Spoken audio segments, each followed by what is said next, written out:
સુરતમાં ચોટા બજારમાં દબાણને લઈ ભાજપ નેતાનો ગંભીર આરોપ। સુરત મહાનગરપાલિકા સામે જ નીતિન ભજીયાવાલાના ગંભીર આરોપો। સુરત મહાનગરપાલિકા કોઈ કાર્યવાહી ન કરતી હોવાનો તેમણે આરોપ લગાવ્યો છે।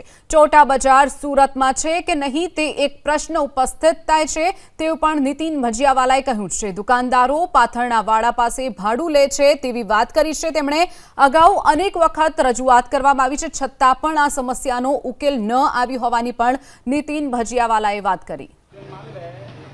સુરતના ચૌટા બજારમાં ચોક્કસ સમુદાય દ્વારા દબાણ કરવામાં આવી રહ્યું છે એ પ્રમાણેની ફરિયાદ છે ગૃહમંત્રી હર્ષ સંઘવીને કરવામાં આવી છે, પરંતુ વર્ષોથી આ રજૂઆત છે એ નીતિનભાઈ ભજીયાવાળા કરતા હતા। આપણી સાથે નીતિનભાઈ ભજીયાવાળા ઉપસ્થિત છે। નીતિનભાઈ, કેટલું મોટું ન્યુસન્સ?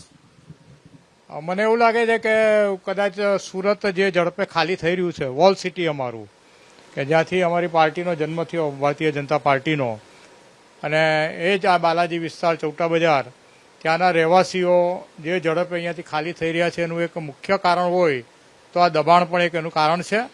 આજે દુઃખ સાથે કહેવું પડે કે આટલા વર્ષો જૂની અમારી સુરત જનરલ હોસ્પિટલ, એના પ્રમુખે ગૃહમંત્રી સુધી રજૂઆત કરવી પડે।